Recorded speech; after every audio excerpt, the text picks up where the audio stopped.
Why did she not pick him? I can't say this for sure, but speculation and kind of theory is that she was concerned because of his Jewish background that it would upset the pro-Palestinian wing of her party. I think for different reasons, it affects those communities differently, right? If you look at the African-American community and turnout inner cities and Detroit and Philadelphia and even Los Angeles. What's your perspective on their decision not to hold a primary? I think it's a slap into the face to their primary voters. And I think, again, it's a part of the reason why you had the result that you did. And President Biden ran as I'm your nice grandpa from next door. I'm not too partisan or extreme on any issue, right? But it's not necessarily how he governed, right?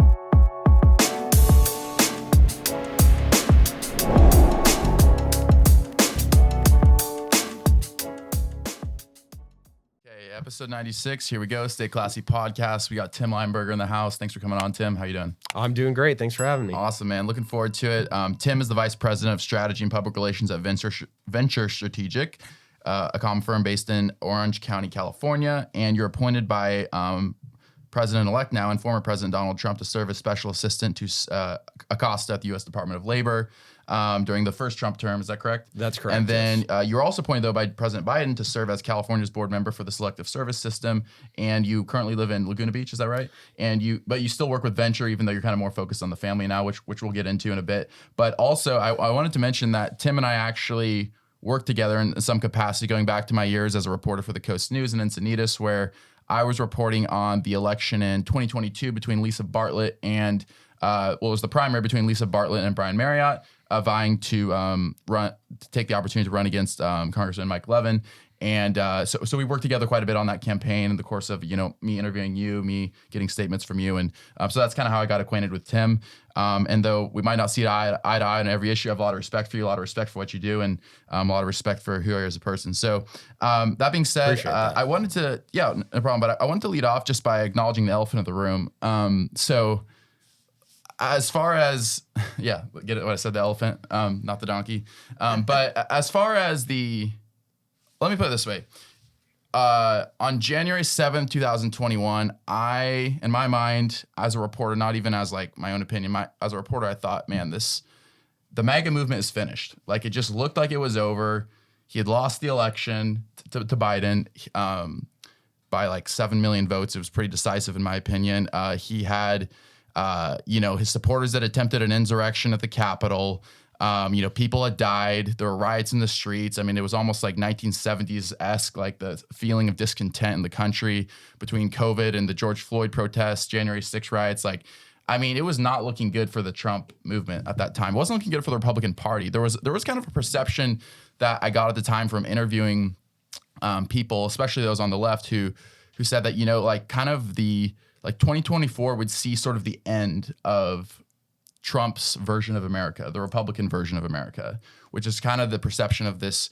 The perception of that from the left is this kind of like old white man's club that just doesn't belong anymore. And the new, more diverse, younger, just different society that's evolving. And so it was kind of like 2024 was going to see us kiss it goodbye. Here we are. It's what's today's date? It's November 8th, 2024. None of that happened. In fact, the MAGA movement is alive and well. If anything, there's questions now about whether it's the Democratic Party that has kind of lost the ability to reach voters, to mobilize voters. Kamala Harris lost what looked like a very winnable election against a former president who was convicted of multiple felony counts, among other things, who was found civilly liable for sexual assault. This was a very winnable election from a strategic standpoint for the Democrats. And to be honest, they choked harder than the Yankees in the fifth inning of the World Series, Game 5. Sorry, my New York friends, and I do have some New York friends that watch the show. But seriously though, and I know you're a Republican consultant, a Republican strategist, but can you just speak as to fundamentally, from what you can understand, how was it that Democrats were unable to see what was happening before it happened? Well, first, again, thanks for having me on. I think there's a lot to unpack there about the points you made and some really interesting ones. I think, look, let's go back and start with 2020 and President Trump being politically dead, right, at that point. How could he come back from this? And how did we get here today where people are calling this the greatest political comeback in history, rightfully so, I think, to an extent. And again, agree or disagree with him. And I want to put that caveat at the beginning of this conversation. I'm sure you have a lot of listeners that are very upset about the election results. Oh, yeah. I think it's important for our country to be able to have these conversations, to be able to bring down the temperature and understand, hey, even if you disagree with me for this reason or that reason, it's not always malevolence that's behind that. Some people just have different opinions. So I've been talking to a lot of my Democrat and liberal friends who are obviously very upset and trying to let them know it's going to be okay, I think, and I hope. But just going back to 2020, it wasn't just Democrats that wanted to write President Trump off. And this was an issue that goes back to 2016 as well. The Republican Party establishment, really up until now, has never, in my opinion, fully accepted him. I also worked on the campaign in 2016 in Michigan as the communications director there for that state. And it was really hard to get public support from Republican elected officials, traditional conservatives, the kind of Romney, McCain, Bush wing of the party. President Trump went against all of that. Those folks, I don't think there was a portion of the party that did not like what he did while he was in office, were constantly seeking to undermine him in that way. I think that's why you had a lot of the stories come out where you had leaks, you had staff issues, you had whatever. I think it's inherent in who he is because he is not supported by the establishment class generally of either political party. And so when 2020 happened, right, I think it wasn't just Democrats who, impeached him twice right before he left, right, wanted to push him out the door. I think a lot of Republicans were clamoring for that too.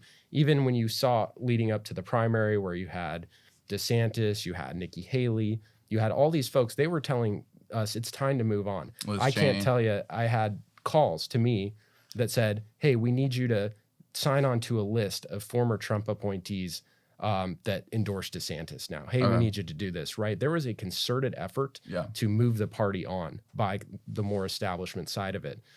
Why did that not happen, right? And I think that goes back to when you talk about how did this election happen? What did Democrats do wrong? What did Trump and Republicans do right? The thing people miss about President Trump is, to his supporters and the folks that follow him, it's more of an outsider versus insider thing that they look at, not a Republican or Democrat. And for President Trump, he's saying the things and talking about the things that represents people's views, their values, the issues that are mattering to them, right? Sort of the everyday perspective. Yes, and he's authentic. And again, this is like him or not, you can totally disagree with everything. You can, totally think whatever it is. But authenticity in politicians matter. And it's why you hear so many people say, well, yeah, he said these things I didn't like, but at least I know how he feels. You feel like you know who he is. And with so many other politicians, and it was one of Kamala Harris's biggest problems this cycle, in addition to a number of other uphill factors she was dealing with.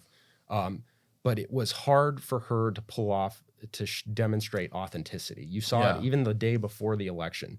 She's pretending to call a voter and saying, thank you for voting for me. And then she holds up her phone and it's her camera. So everybody that has an iPhone knows she wasn't on an actual call, right? She said she worked at McDonald's and there's no proof of that. It's stupid. It sounds dumb, but authenticity is one of the most important things in elections. Sure. So I wanted to say as far as, so you mentioned that she was facing an uphill battle. Let's talk about that for a second. So I'm hearing a lot of anonymous, to be fair, Democratic political consultants coming out and saying that Kamala was screwed from the beginning because of Biden's arrogance, basically, because he refused to drop out until it was too late and she didn't have enough time to put together a strong candidacy, really present herself to the voters. And that decision by him to hold out until it was certain he wasn't going to win basically doomed her candidacy. What do you think about that perspective? I think it's really disingenuous because they nominated him. They all knew. We all had eyes for almost this entire presidency. You could see his diminishing mental capacity. You'd see him try to fumble around to get off a stage, not know where he's going. The Easter Bunny guiding him around, the egg hunt at the White House, different responses to questions. This was all obvious to the American people. This is another big problem with the election, or I think a contributing factor. You can't tell people what they're seeing is not true and what they're experiencing is not true. That's a really tough sell. So they told people for 3 years Biden was sharp as a tack.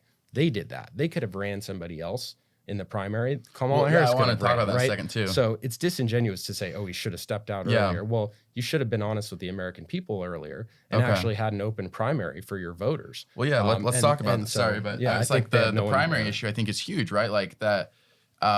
And I honestly can't remember in 2020 if there was a primary, but in 2024, and I would argue to some extent in 2016, there wasn't a real primary for Democrats. In 2024, not at all. It was basically a backroom like decision that Biden was going to be the candidate, a backroom decision then to pull him off the mat and to put Kamala Harris in there.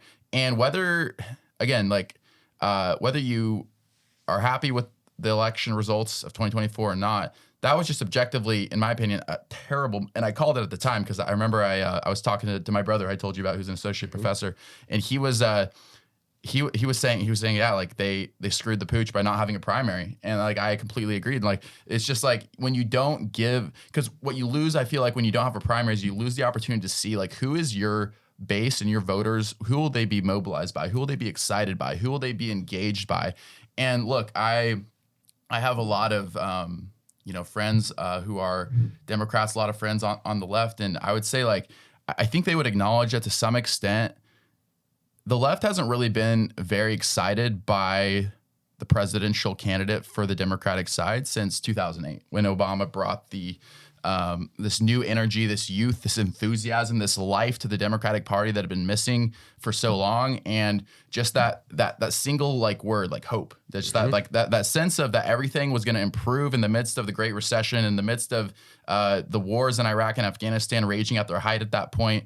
In that post 9/11 era of dread and terror, but like he brought this like sense of hope and of enthusiasm to the Democratic base that brought people out in numbers that we just haven't seen since. So like, I'm wondering like, is there like, so let's address this. So like with the primary, first of all, I guess like, what's your perspective on their decision not to hold a primary? And second of all, do you think that they're missing that kind of like personality moving forward as well?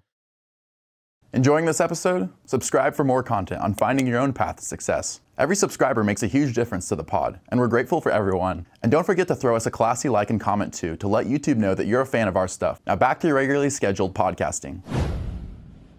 Yeah, I think it's a slap into the face to their primary voters. And I think, again, it's a part of the reason why you had the result that you did, because normally it's the Republicans, at least from my experience, that are more fractured internally as a party ideologically. They have been over President Trump for years. With Democrats now, in doing it this way, you're not allowing to have your party weigh those things out together and come to consensus. You're deciding for them, essentially. You have a very progressive wing, woke, whatever you want to call it, right? You have your more traditional Democrats, and all of that is just being decided for them. And then you're being told to unite, right? It's why you saw, I think, in a lot of the Kamala rallies towards the end, there were a lot of protesters. Those were not Trump protesters. Those were divest in Israel, free Palestine protesters, right?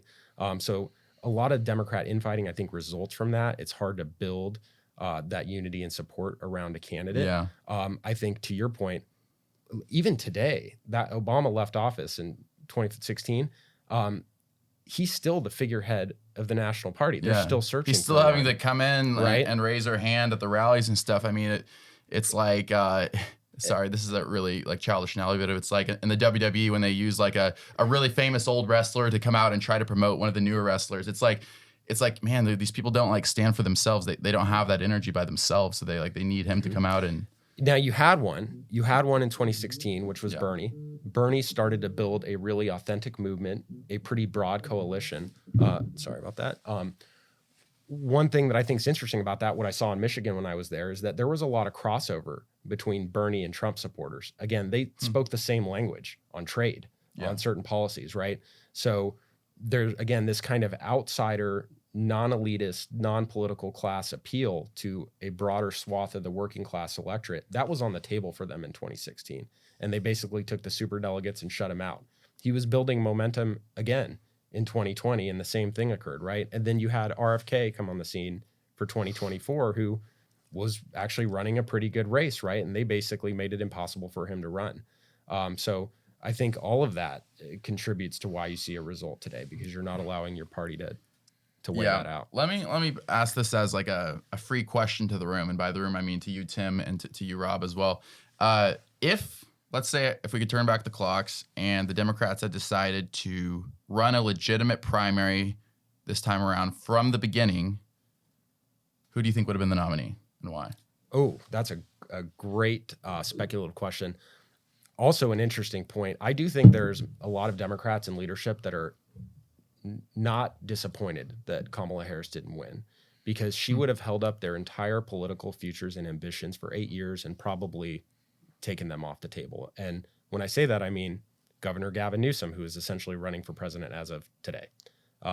If you've seen his special session, we'll talk about that. But Gretchen Whitmer, governor of Michigan, Josh Shapiro, popular governor of Pennsylvania. All of these folks have very high political aspirations and ambitions, and Kamala Harris got to step over them. So you think those people would have hopped in had there been a legitimate primary from the beginning? I think they would have weighed the issue of running against Trump. It's almost like running against President Obama at the time. Okay. Romney had no chance against him at the end of the day. Yeah, he was too popular. He had too much of a base of support. He had a movement behind him. In the same way, if you're looking at this from a political strategist perspective, it's like, do you shoot your shot right now running against President Trump and a pretty motivated base and movement behind him, or do you wait for an open seat, not when you're running against a former president, to do it? So I don't know if they could have ultimately beat him in this environment. The other thing they would have been running against is the right track, wrong track. That's been upside down for 3.5 years. That is a nearly insurmountable hill to climb for an incumbent. You can't be the change candidate and say you're going to fix all the things that are wrong when you're in charge. So they were dealing with that. That's probably the biggest reason why the result went this way, is it was almost an impossible sell for any candidate.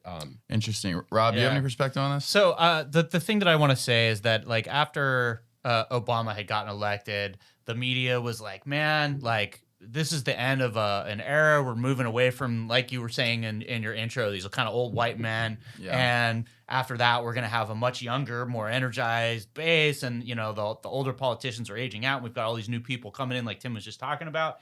And then who do they run? Biden.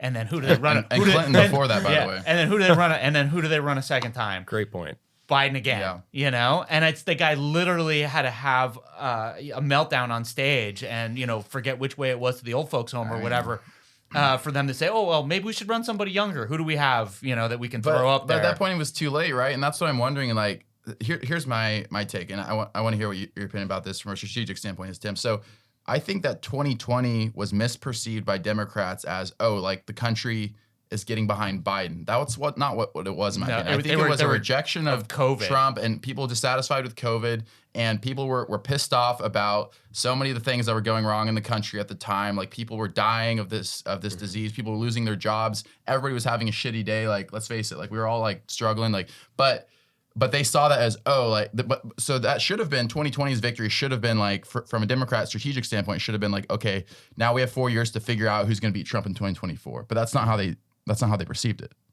Yeah, because I think they wanted to do kind of the same 2020 method, which was President Biden ran as a, you know, I'm your nice grandpa from next door. I'm not too partisan or extreme on any issue, right? But it's not necessarily how he governed, right? The border became a huge issue. So in those 4 years, things happened. Inflation skyrocketed. The border went crazy. We had wars break out in the Middle East and in Europe.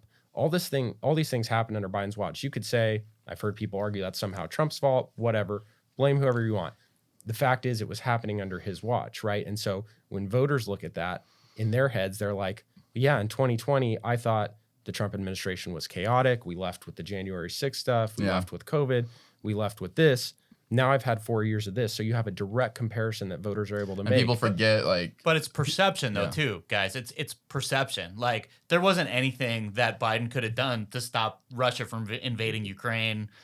There probably isn't much that Biden could have done to stop Israel from attacking whatever's going on in Hezbollah. They've tried. So do you think that, like... And, you know, our inflation and our economy, everybody else had a recession. We're one of the only countries in the world after COVID that didn't end up completely in a hard landing recession. So do you think that it's like a short memory thing where it's like, okay, you kind of like people's voters' memories are short enough to the point where it's like, okay, the last 4 years, I didn't like this stuff. You forget that, well, 4 years before that, you didn't like that other stuff. Do you think that was what was No, I think it was the opposite. I think they had the memory. And I think it's 100%. I think, look, if it didn't happen in the last year, they don't care. They don't know about it. Our memory doesn't go back that far. That's the, I mean, I can't see this any other way, right? Well, what do you say? So I'll give you my perspective on that. And I do think to an extent you're right, Rob. People forget about everything, right? Sure. We forget we had like COVID, right? And just move on to the next thing. We forget President Trump was almost assassinated. Move on to the next thing. Our media cycle is crazy. Every day there's so much. Sure. So I think as it relates to 2016 to 2020 in the term, what I do think people remember, and you can argue about what you attribute it to Rob's point, why did Russia happen? Could something have been done about it or not? But the simplest way to look at it, and what I think Democrats overlook when they're trying to figure out why did we lose this, is there was no inflation under President Trump. There was wage growth under President Trump. People were doing good economically up until COVID, right? And I do think people separate that. Under President Biden, again, you can blame external factors. You can say there's nothing that could have been done. There was inflation. There was an open border. There were wars that broke out. So just from the most basic standpoint of how people look at it, to them, they see, here's what I'm comparing. And maybe there's different reasons for all those things or justifications or I'm not arguing that. I'm just saying that's a simple analysis where you're telling people to not remember when their 401ks were great, they could afford things, they were buying houses, their wages were up, and so on. I want to ask, do you think that people like fundamentally, like the average voter, like completely misunderstands like the role of the president? Because let's be real, like the president like doesn't like have the ability to flick a switch and stop a war or to create jobs, like, and they try to sell you on that, right? Like all of them, right? They all try to sell you on like, oh, like, well, if you vote for me, like, there won't be any more like, trans issues in schools, or there won't be any more like this, but like they don't have the ability to like flip that gas switch. prices were cheaper when I was president, like because they control the price of gas, or like the oil overseas. But like the reality is, right, is like the president does set the agenda to a certain extent. He does have certain powers, but do you think people grossly overestimate the power of the president in general and misunderstand like the role that the president plays in their everyday lives? I think absolutely. I think that's clear with the reaction to this election result, right? People think they're going to be, some of my friends like shipped off to camp somewhere. Guys, that's just not the case. And I think it goes both ways for both parties. And I think to your point, where you actually have the most impact is at the local political level on direct daily lives, right? Exactly. But in where I would say, not a disagreement, but a nuance of, I think there are things that people voted for President Trump that they do believe can be changed quickly. For example, you talk about energy prices. You go to energy production, right? We shut down the Keystone Pipeline. That was one of the first things that Joe Biden did when he took office. And then we opened up Nord Stream for Russia to produce it and get more money and become richer and be able to wage war against Ukraine, right? So you see those things happen immediately. The border is something where Biden came in and undid 90 executive orders, right? That famous chart that President Trump points out where he turned his head and made the bullet go past this way. It shows the immigration levels throughout his presidency, and on, pretty much right when Biden takes office and you undo those executive orders, it spikes. So there are certain things that I do believe can be changed quickly, and I believe that's part of the reason why people voted for him. So I want to ask, like, looking ahead to 2028, and I know we're just a few days after the election, but do you, and I know it's hard because like you're working you're looking from the standpoint of the GOP, but can you imagine, given your experience and expertise in the area of political strategy, can you imagine that right now your Democratic counterparts are learning, or after they're done picking up the pieces, are going to learn the proper lessons from what went wrong strategically and look for that more, let's say, Obama-esque, like younger, charismatic, stronger candidate that mobilizes voters? Or do you kind of get the sense that they're not seeing that and they're just going to go back to another traditional establishment Biden-Clinton dynasty candidate? I think these are some of the smartest political people in the world. I think they're well aware of what happened, what voters liked, what they didn't like. I think more so than they let on, probably. So but they didn't learn from 2016. Arguably the biggest. Well, like, they did. They ran history. President Biden, right? And it worked. But was that really learning? Because I mean, like to an extent, you picked somebody that had more appeal to your working class voter. I don't know. I think the biggest issue though is you could put in, and this kind of gets. There's three big areas of where I think where this went wrong for Democrats. It was the candidate, the platform, and then the party infrastructure issues. And so if you just swapped in a new candidate, it doesn't change the platform. And that's when you get to the more kind of the woke progressive ideologies and what we were talking about before we started. These things are being rejected by Democrats in blue states. Okay, soft on crime, DAs where no punishment for criminals, where they act with impunity, where they smash and grab everywhere. We have a state that's our big cities are being destroyed in some cases. Nobody likes that. Democrats really hate that. So if you run on that agenda, if you have open border agenda, we're going to do tax hikes. We're going to do some of this stuff is just. So you got to change the platform too. I think you have to, or you have to modify, update it, moderate to speak more to the working. And Republicans had to do that too. With McCain and Romney, who got defeated so badly. Yeah, the Republican Party's number one talking point was like, we need to balance the budget by cutting Social Security and Medicare. Truly unpopular. Can't sell people. Really bad platform. No. And then President Trump came in, beat them all, and said, we're going to build the wall. We're going to bring back our jobs. So we stop trading with countries that won't let us trade there, right? He shifted the tone forever.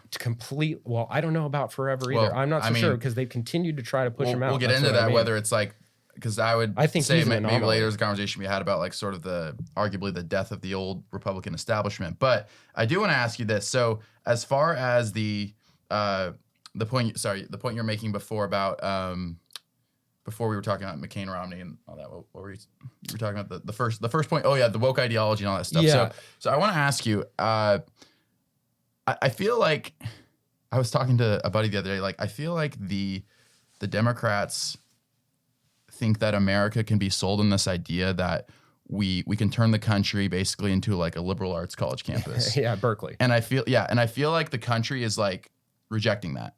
And whether you're a Democrat or Republican, I think that like is very, very clear that they like the issues that you're going to sell the Democrat base on, that you're going to mobilize the voters who traditionally would vote Democrat. It's not going to work like that. You can't sell them that vision of the country. Now, I think there is a vision of a Democrat-run country that would win, although I'm not going to say what I think that is. But I would say that, like, do you get that sense that like they're just not mobilizing the people that should support them or that would normally support them? Well, they've chased them away. I mean, look at RFK. Look at Elon Musk. These were Democrats, right? And these are people that got pushed out of the party because they were not radical enough, right? I mean, even look at her Kamala Harris's VP selection, right? In Tim Walz. This was a pick that now hindsight people are saying, oh, that could have been the difference if she would have picked Josh Shapiro of Pennsylvania, popular. Why did she not pick him? I can't say this for sure, but speculation and kind of theory is that she was concerned because of his Jewish background that it would upset the pro-Palestinian wing of her party. That is a political factor that they consider. So again, it's this divide over progressive politics that I think has really hurt them. Boys and girl sports. Yeah. Not a popular sell in suburban neighborhoods with suburban moms who Trump hasn't done well with. Well, now he picked up some of that vote. Well, I think even like, because you look at, and I haven't looked at, to be fair, I'll qualify the statement by saying I haven't looked at the specific numbers for by like ethnicity, like black voters, Hispanic voters, but I did read an article by The Economist that argued in the days after the election, like yesterday or whatever, but it's basically like that is actually Hispanic men that really turned the tide towards Trump in some of the key states, which I thought was really interesting. And I'm wondering if there's a sense that I get the sense that there's a very big disconnect between the Democrats who kind of want that liberal arts college campus version of the country and like talking to Hispanic voters, talking to black voters, talking to like understanding like the values of like, for instance, like Hispanic culture, understanding like what these voters actually care about. Like you can't just rely on these people to come in every 4 years and like check the box for you. Like you got to sell them every time on your new and improving vision for the country. And I feel like that's like kind of part of the disconnect, right? Yeah, at least with the numbers that we've seen so far across the board, whether you're talking about African Americans, Asians, Latinos, women voters, youth, President Trump gained significant ground in every category, and it's why he won the popular vote. I think for different reasons, it affects those communities differently, right? If you look at the African American community and turnout in inner cities and Detroit and Philadelphia and even Los Angeles, those folks were dramatically impacted by illegal immigration, right? Sure, you had places being shut down that offered youth sports to those communities so it could be turned into a housing facility for illegal immigrants. Well, those voters they care about the same issues that like, white Americans do. So it's like, there's just a disconnect there. When you segment everybody up and put everybody in little boxes and groups, it becomes really hard to hand out something little to each one to say, look, we did this for you. Look, we did that for you. And I think this is a big thing, right? President Trump's agenda was more focused on how does it benefit the American people, at least from his perspective. I know not everybody agrees on this stuff, but just that's how people interpret it. And to be fair, right? there was a big disconnect between like how Black women and Hispanic women like voted, and Hispanic men and Black men. Yes, the gender divide is real. The gender divide was real. So we have to acknowledge that. We can't just blanket statements say, oh, they turned for Trump, because that wouldn't be fair. But at the same time, it is the case that Trump has gained ground in every election pretty much since 2016. So the last now 3 elections on those groups of people, on those demographics. So, which I find it directly relates to what you pointed out, the more woke ideology that I don't think is appealing to those demographics. Do you see that like changing, or do you see them just trying to hold on to that, like as in terms of like the Democratic like platform? It's going to be tough. They've gone pretty far afield on that stuff right now, so it's tough to walk it back. But I think whoever has the stones to do it, whoever's going to be the President Trump on the debate stage in 2016 for the Democrats in 2028 is going to have a really good shot. If I was a Democrat strategist, I would advise my candidate to like zig right now and start talking like a normal person, as opposed to some of the stuff we've heard before. I mean, Kamala Harris couldn't even denounce or say she wouldn't support transition surgeries for illegal immigrant criminals who were in jail. Like, you just can't be there. Like, it's an easy answer for. Hey there, classy viewers. Thanks for listening to our podcast. We're dedicated to providing you with quality content that inspires and brightens your day. But keeping it classy can be expensive. If you enjoy our content, we're asking for your support for the podcast using the donation link in the description below. Donations mean the world to us, and even as little as $5 can make a huge difference in helping us make this podcast a reality. Plus, donors are added to our shortlist to be the first to receive exclusive offers on merch, extra content, and even chances to appear on the pod. Anything you can give would truly be appreciated. Now get back to enjoying the rest of the podcast, and as always, stay classy. It's a losing point. Like if you're thinking about, so I did high school debate, and I remember like it was always like, as I got further and further into that, like I competed for like 6 years, like even back when I was in middle school, it was like, by the time I was like a junior or senior, I remember like because there were like we had literal coaches that like would come in and like help us, and they would say, always focus on the winning arguments in your closing speech. Always focus on the issues that are going to win you the judge's vote in the end, and do not talk about the issues that you're losing nearly as much. Like maybe touch on them, just like kind of a check mark, but like focus all your attention and time on the issues that are compelling. And I feel like that's what's going on right now, right? Is like you got to talk about the winning issues and not focus on the losing ones. Oh, Trump does great at that, though. And that's why he never answers any questions in debates or press conferences. He only talks about the things that he wants to talk about. And that's overwhelmingly not his concept of a plan for something. But it works for him, right? It does, because he controls the narrative. If he doesn't have to answer questions, he never has to talk about any policy other than the ones that he thinks are going to win. So let's talk about the thing you said earlier then about, whether it's Newsom or Shapiro. Like, do you think that the Democrats like have an answer in their pocket to that from like a strategic standpoint in terms of somebody that's going to come on, bring that new energy, focus on the winning issues? Who might that be?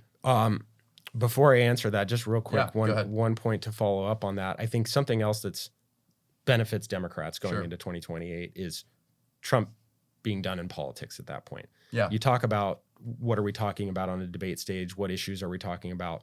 The issue that the Democrats talked about and Kamala Harris did was President Trump, right? So you're not talking about people, their checkbooks, their families, their kids. You're talking about President Trump is evil, he's fascist, he's this, he's that for 60 days straight of the election. Okay, so you might think all that's true. Again, not to debate the merits of that. My point is you're not talking about not even unpopular issues. You're not talking about any issue. And so the more they did that, I think that's why they actually had to bring her out more and do more media interviews towards the end of the campaign. I don't think that helped them necessarily because I don't think she's a great candidate. But that's partly what occurred. To your point, she said they weren't talking about that. They were talking about President Trump, and maybe rightfully so, but it was probably too much for the electorate. Do they have an answer? Look, I think there's a good bench of Democrats out there that have opportunity. I think it'll be interesting to see if like a Rick Caruso runs for governor of California. Sure. Things like that. Josh Shapiro is more moderate. I would pinpoint him as one of probably the favorites for 2028. The Republicans will have to have an look, answer too, Democrats because are they gotta savvy. replace Trump. Republicans were losers before Trump, Yeah. and I think they have a good chance of being losers after Trump because they'll probably go back to some of their tendencies Kind of gravitate towards what was comfortable, right? and familiar, Exactly. There's a risk of that. Human nature. I think that would be a bad thing to do on their part. I think it'd be misguided, but they've shown a propensity to want to do that. So we'll see where the party's leadership goes. But I think Democrats, they're smart. They're really good at this stuff. They're better typically at campaigning than Republicans and organizing.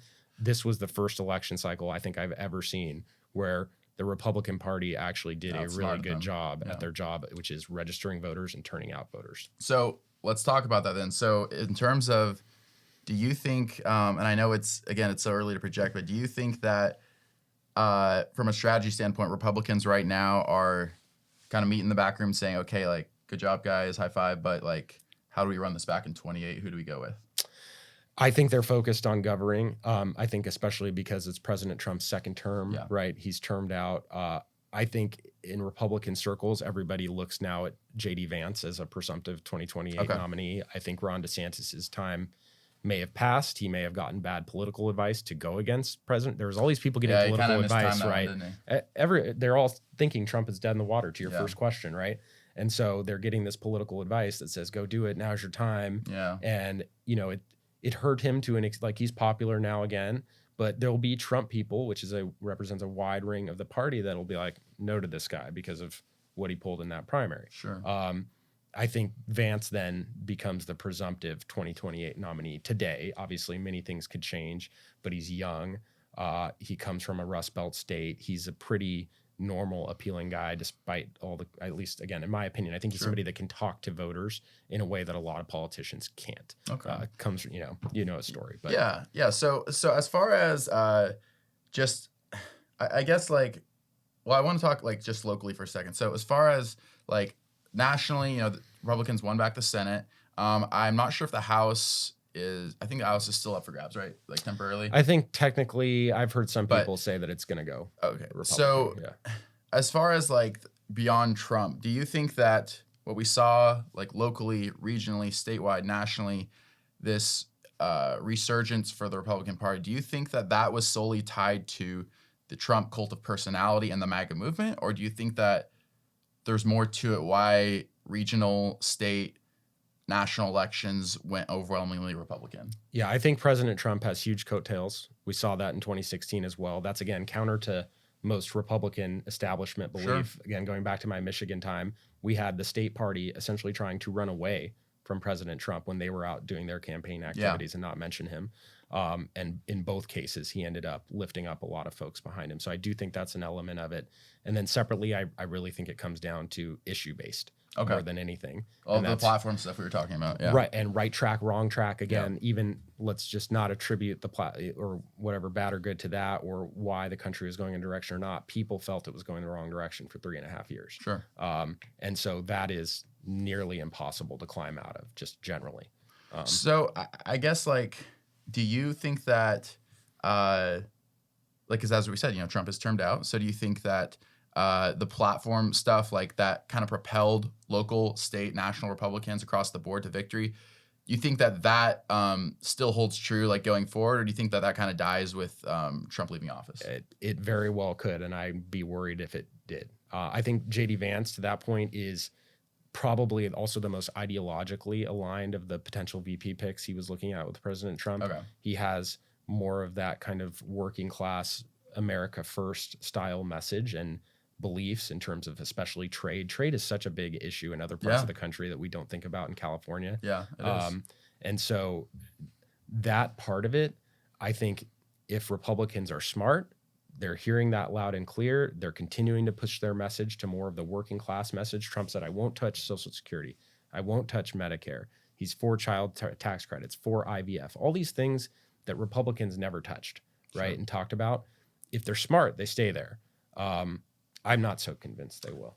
Okay, so as far as the, were there any specific, like, let's stick to California and preferably even regionally, were there any specific results that that really surprised you, upsets, or just situations that kind of reflect like or results that kind of just reflect what we were talking about on the state or regional level? Yeah, I think the biggest thing that happened in California was Prop 36. For those who don't know who that is, or what that is, Prop 36 essentially unwound Prop 47, which was a law that lowered penalties for certain criminal offenses, including theft. And a lot of people blame that for the reason why you see smash and grabs, brazen robberies, and all those things around the state. It also, Prop 36 increases penalties for people that sell fentanyl and get caught multiple times, and it leads to a death, right? Things like that. So passed overwhelmingly in a very blue state. I think it speaks to the issue of crime not being a partisan one. Earlier, just maybe a couple years ago, Chesa Boudin, in the most liberal city, one of the most liberal cities in America, San Francisco, with the most liberal prosecutor, was recalled by his own electorate. And then in the same way, you saw George Gascon go down in flames in Los Angeles, a Soros prosecutor there. I was very happy about that as well. I lived in LA, not a Gascon fan at all. Really terrible impacts of what his policies resulted in. I can't tell you how many mothers I met when we were working on that recall who lost children in the most horrific way, and then had the justice system like slap them in the face when they found out their killers are going to get released, or the DA is actually like advocating on their behalf, right? So backwards. But again, Democrats voted those people out. They do not like it. So the Democratic Party, the people get it actually on the issue stuff. I think if their leadership takes a cue from them, it would go a long way. Like get a sense of like what their voters are mobilized by. But and hopefully if you're a Democrat, they see that light. Just to conclude on that, one other point, Orange County, where I'm at, has never voted for President Trump. They haven't voted for a Republican. Really? No, they haven't. Yeah, not in 2016 or 2020. People view Orange County as like this Republican place. It truly is a purple county now. We have a majority Democrat board of supervisors. You have Democrat every congressional district there is like really hotly contested. Looks like Mike Levin's going to hold on to his seat as well against Gunderson. He usually does. Yeah, he's a tough one. He's good at his job. That's a good politician. We've had him on the show. That's right. We did about a year and a half ago. Yeah, he's. I think that's a tough sell for Republicans on that. That district fits him really well. People know him. He's kind of comfortable. Right, but then you have Michelle Steele. She'll keep her seat. Young Kim. She'll keep her seat in Orange County. But for the first time in a while, Republicans voted for President Trump. And I think that's also was surprising because the conservatives in Orange County, the Republicans, I think of them as a little more of the Bush, Romney, McCain wing. They've always kind of held their nose up to not President too excited Trump's about style. the Trump movement. So I guess like and that happened because minority votes moved. Orange County has become more diverse, and he picked up in those areas, which is just totally the opposite of what people expected, especially like when he launched in 2016, and there was like the perception of him as, we know what it is, but that totally flips that narrative on its head. But like as far as like the local and state results, I mean, I'm trying to think. Like obviously, California is still going to be a blue state for the foreseeable future. But what do you see like from this election could carry over into the future? Did you subscribe yet? If you like our content, it's the easiest way to support the pod. Hit the subscribe button on the bottom right and keep it classy. Here's another interesting point you just made me think of. Statewide, Trump is hovering at about 40% right now. Popular voter in California, which to me is pretty surprising. I think if a lot of people think about that, it's supposed to be a whole blue state, right? 60-40 is not a big, and actually she's at like 50 something, because there's a couple other percents elsewhere. So that was really surprising to me as well. Yeah. I think, look, statewide, because of registration discrepancy, it's going to forever be difficult for a Republican to win here unless you completely change the registration demographics. And they did that in other places. In Pennsylvania, this is, again, part of the reason how President Trump won is we upped our registration in Pennsylvania. We upped our registration in Florida like crazy. That's why it used to be a swing state. It used to come down to Florida, right? Yeah. Not anymore. So presumably you could try to do that here. I don't, culturally, right, it's a little different. We're California. So I don't know if that changes, but again, there's an appetite for common sense here. People can't afford to buy a house here. It's so expensive to live. You have to make like almost $100,000 a year to afford a one-bedroom apartment in Orange County. Yeah. Again, not a Republican or Democrat issue, just a bad one. So in terms of change, I think maybe you get more Democrats in office that are focused on those issues from a different that are more perspective. like in touch with what we're talking about. Mm-hmm. And like, probably that's where it goes versus like a Republican and start to take less over. people who are just going to have a different breed. kind of in the Berkeley sort of school of Yes. thought. But I got to ask, man, like as far as like, so we talked about RFK earlier. So, one perspective to look at RFK is like, okay, that was a one-time like irrelevant, like third party candidate people got excited about. And maybe that's the case. Maybe it's like Ralph Nader, or who was the guy in the 90s that actually got like almost 20% of the Ross vote? Perot. Ross Perot, that's right. So you have these guys come in and out every now and then, but at the end of the day, people talk about like, oh, it'd be nice if we had a third party, but it doesn't happen. Doesn't appear like it's going to happen. Do you think that with RFK and the excitement around his candidacy, that school of thought like evolves or changes, or do you think it's just another one-off? Well, I think RFK is different because he wasn't intending to run as a third-party candidate. That's true. He was trying to run as a Democrat, and he was pushed out of his party. Sure. But in terms of could there be a third-party candidate, like everybody says, we're tired of Republicans, we're tired of Democrats. Seems like everybody's sick of it, right? But could you really do it? No, probably never. That's because the state party infrastructure and that's required to go through that electoral process and get on debates and get on ballots and everything else. Those infrastructures are too prohibitive. They will never let something And it doesn't seem like it's because it's not like a cause, right, that you're going to get people really fired up about to the extent that you would need to make that change, right? Like it's kind of like, I think we all don't like it, but like there's a sense of resignation, like, and the voters of like, okay, yeah, like, but this is what it is. Now, ranked choice voting is an interesting option, that's been implemented in Australia and some other places where it's like, okay, I don't love it. You don't like it? Well, go ahead and explain what ranked choice voting is to people. Explain why I'll let you'll give a better explanation. Okay, so ranked choice voting. So the idea is like, so let's say you have Trump and Kamala and, maybe some third party candidate like Jill Stein, but it's like, okay, like you say you don't like Trump, you don't like Kamala, you don't like Trump, you don't like Biden. Instead of voting for one or the other, you would actually rank the candidates in order of first to last from, I would prefer this person first, but I definitely don't want this person.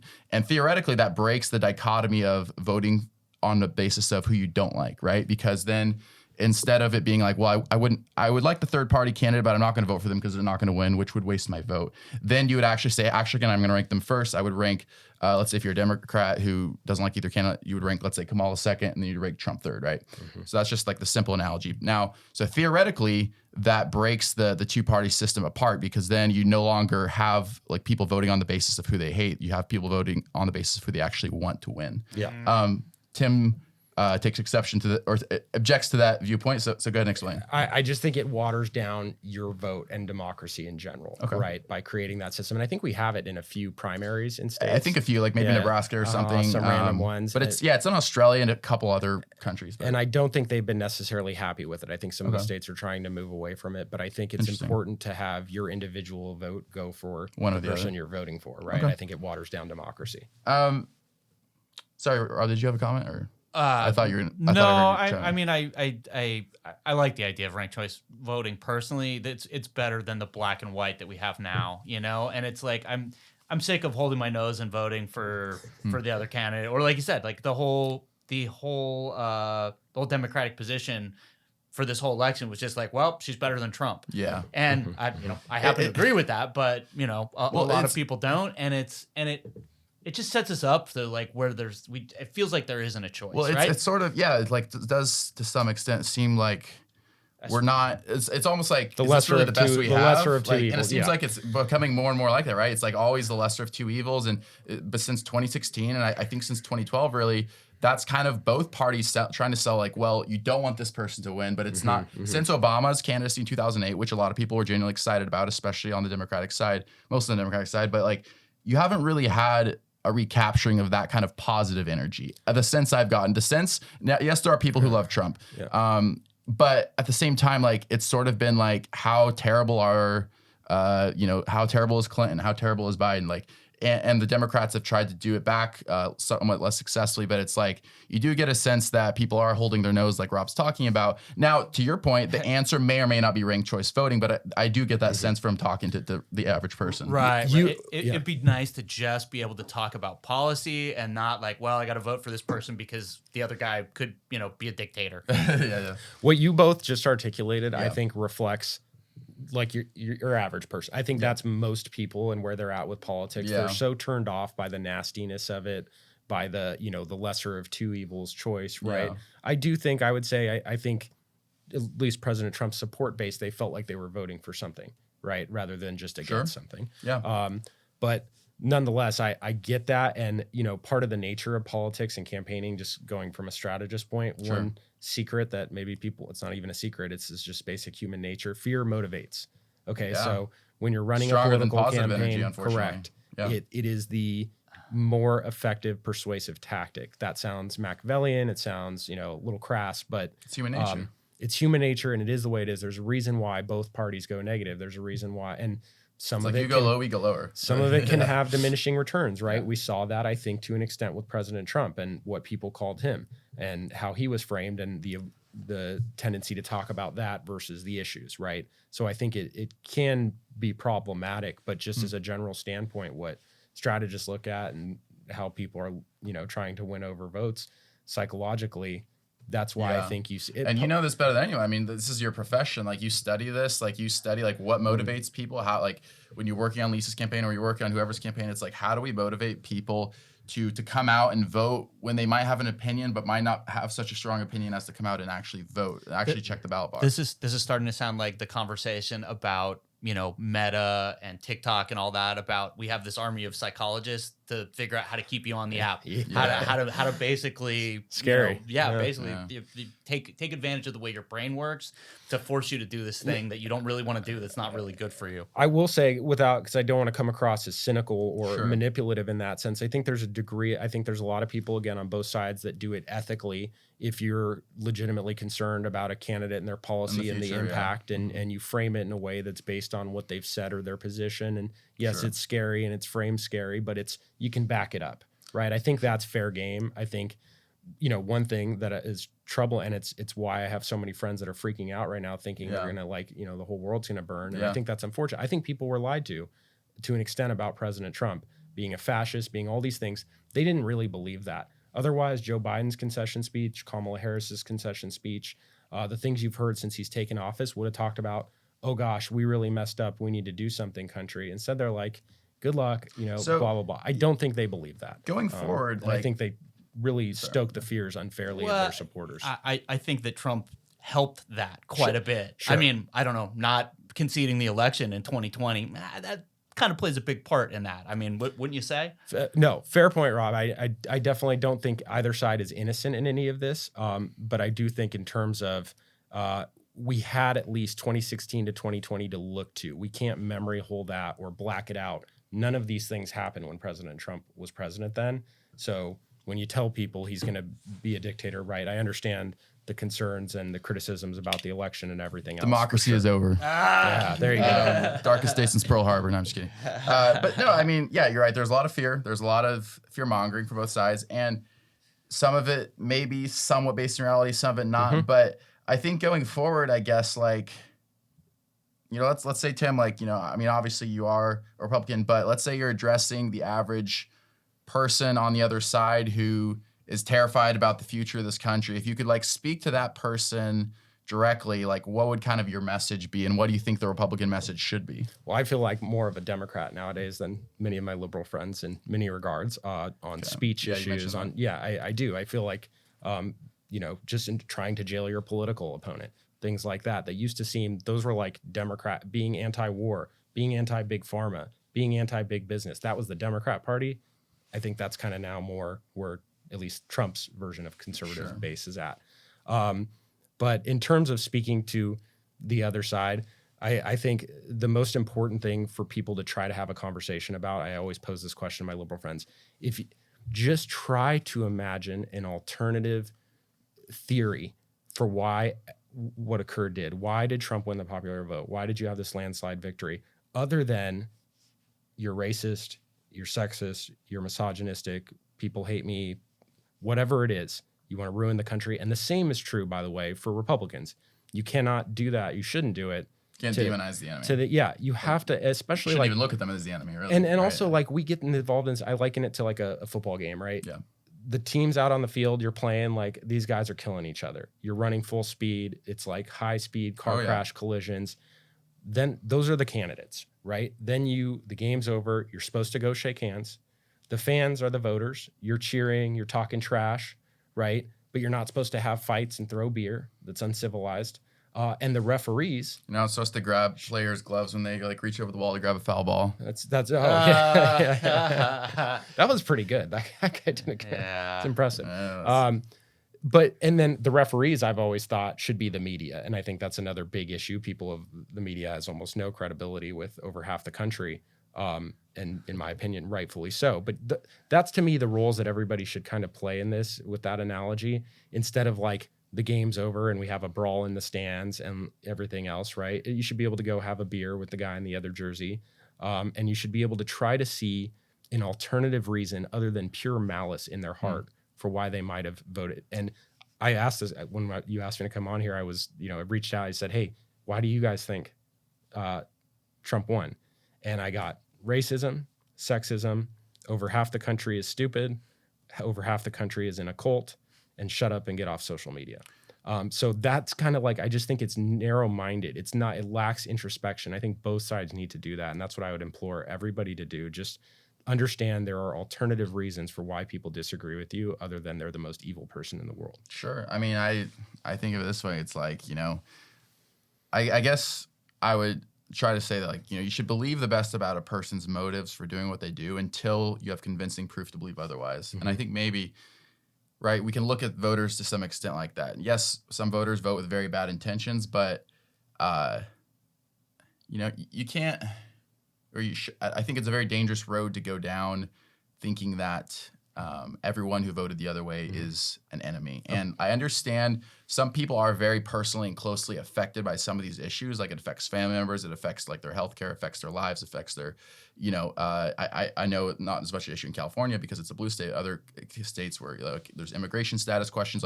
So I understand how these issues are very personal to some people, but I think even if you want to turn the tide, you can't start from a place of pure hatred. You gotta start from a place of, okay, how do we turn this thing around if you were on the other side? Yeah. Well, everybody's impacted. I think, again, also this kind of, it just lacks self-awareness to make it all about yourself, right? Okay. People could see Kamala as having impacted them because they no longer can afford a house.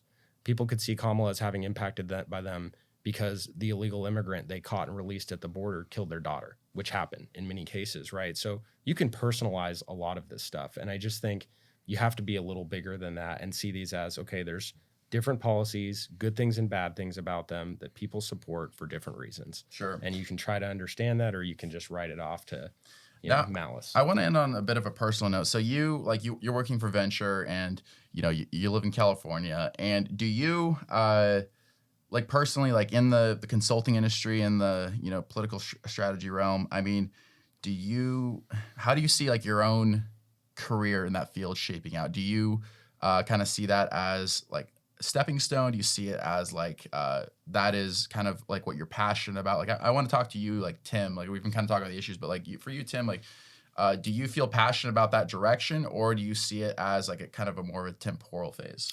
Yeah, I love politics. I'm a nerd. I think that it's fun to engage in disagreement. Like the people that I enjoy talking to the most are those that disagree with me completely. Mm-hmm. It's kind of boring when you're just agreeing the whole time, and I think you learn more that way. So I really, truly enjoy being part of it.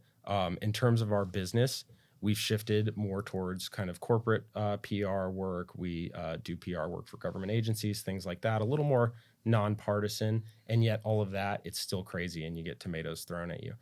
So when I was, for a while, I wanted to run for office. I thought that would be really fun to do. Now that I have a 1.5-year-old and another one on the way, I have not so much. And I've seen how kind of politics have changed over the last 10. I graduated undergrad in like 2011. I'm getting old now. And my first political job was working for a guy who ran for mayor against Eric Garcetti in Los Angeles. And he ran as an openly gay Republican at the time. And it was one of the most shocking lessons for me to learn and see.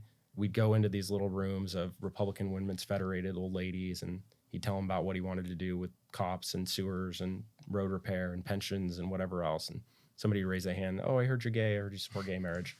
And he'd be like, "Yeah, I am, and here's why I think you should too as a conservative. And you make a family value argument to it, and they'd be like, okay, cool. They'd give us checks. We'd go on to the next meeting. Nobody cared. Then we'd go to gay pride parade, Democrat, whatever, a more Democrat leaning event. And it would be, what party are you? Well, it's a nonpartisan race. Well, what party are you? It's Republican. Don't talk to me, right? I had the nastiest emails that would be sent to me saying, you're a Jewish Nazi, you're this, that, and the other, so many things I shouldn't say. Jewish Nazi. Things like that. That's how he was treated as a openly gay Republican man at the time. Sure. And so it was, I've seen all this over the last 10 years. Now I don't want to do it. Long story short. Yeah, you don't want to be in that position. No, I like being involved. I think it's important to fight for issues that you care about, that you genuinely believe can help people or help your community. I think that's a great thing. It interests me. I want to keep doing that to whatever extent I can while being where I need to be for a family. Yeah. And I understand that, but it's a little sad that it seems like the process discourages those who would be best suited for it from even attempting in the first place. Why would you? And what does that say about the people who end up in power? So a lot. Yeah. Good points. But I mean, it's like those who hold power least deserve it, and those who don't want it best deserve it, right? So it takes a special person to run for office. For any office, you got to have a certain mentality. So I always think about Cincinnatus, the Roman civilian who was a farmer, and when they were invaded by the Gauls or something, or maybe it was another Italian tribe, I can't remember. They appointed him to dictator because he was so adept at running the show, and he was such a great general. He led them to victory, defeated the invaders, retired, went back to his farm. And then 4 years later or whatever, they invaded again, and then he was appointed dictator again, defeated the Gauls, went back to his farm, never entered politics again. And that's sort of the model, right? That's the model citizen, the guy who doesn't want power but takes it up when absolutely necessary to save lives, to save the people that he cares about, and to do what's right. But maybe that doesn't exist anymore. I don't know. Maybe not. I think that's something everybody could agree on too. You look at the dinosaurs in the Senate, right? Mitch McConnell, Nancy Pelosi, these people have been around for an ungodly amount of time while they've gotten richer, stocks have gone up, all of both sides, right? And it's something that I think turns off people to politics. It doesn't help how it's run. No. So there are, I think, pretty bipartisan things that could be done. There are term limits. People talk about it every time they run for election, and I doubt it ever happens, but it'd be a good idea. You can't really get anything changed that there's a party that it benefits that's really entrenched. Right. And so that's why we still have the Electoral College, even though it doesn't make sense anymore. There's no way they're ever going to change that as long as there's one side that it benefits, because they are hell-bent on keeping that advantage, right? If you're in power, survivalism is it's whatever the role that benefits you, you're for it. Yeah, I mean, if you're somebody in power, why would you approve changes that are not in your self-interest? That's ultimately the dynamic. But because it's better for the country, but let's forget what they're elected to do. Does that selflessness exist anymore, though? That's my point. As imperfect as it may be, it's still probably the best system the world has, or one of the best. I'm sure people would debate that, but it is what it is, right? It's a messy democracy. It's the apparatus we have, and so you work within it. Yeah, I wish I lived in North Korea. All right, guys. Well, we have to end there, but I was just kidding, guys. But as far as I just want to say, I know again that obviously not everyone in this room agrees on every issue, but Tim, I really appreciate the discourse. I appreciate the fact that through the years as I've known you, again, we don't agree on a lot of the policy issues and stuff, but it's clear that there's a genuine nature to the belief in the ultimate good of the American spirit, and the belief in that people ultimately have the best interest of their fellow citizen in mind. That emanates from you, and I really respect that. And I respect the fact that too you actually care about the other side. You're not just high-fiving the people that won. You're actually, even though that's your side, but you're actually trying to reach out. You're trying to engage people who disagree with you. We need more of that, so I commend you for that. Thank you. I think we do on both sides, and that's actually interesting to me. It's funny, right? I didn't even know where you were on issues, even when we worked together in a professional capacity and I was pitching you stories. You were a reporter, right? I'm representing a candidate. I never knew your values and views on political issues, and that's something really commendable on your part, because again, I think that's hurt journalism in a big way. Yeah, you don't want to show your hand as a journalist, because then at that point you're written off one way or the other. So and you can have your beliefs. Everybody's got a inherent position on something, right? As a journalist, as whatever you are, it just does it affect your? Can you then still be objective? The perception of you as an unbiased party?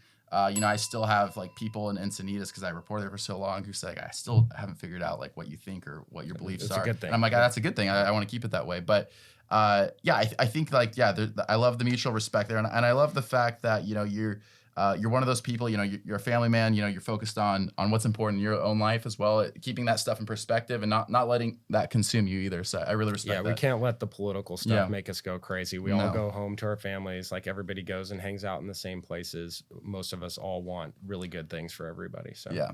But right back at you, and congratulations on this very cool podcast. And the studio here is amazing, and that's really cool to see you doing all that. Thank you, Tim.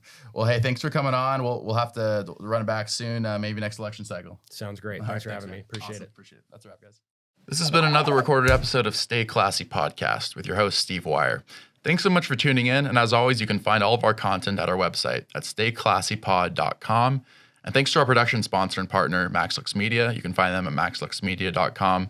Don't forget to like and subscribe to our channel on YouTube. Every subscription helps and goes a long way towards ensuring that we can continue to produce content for viewers like yourself. Thanks so much. Stay classy.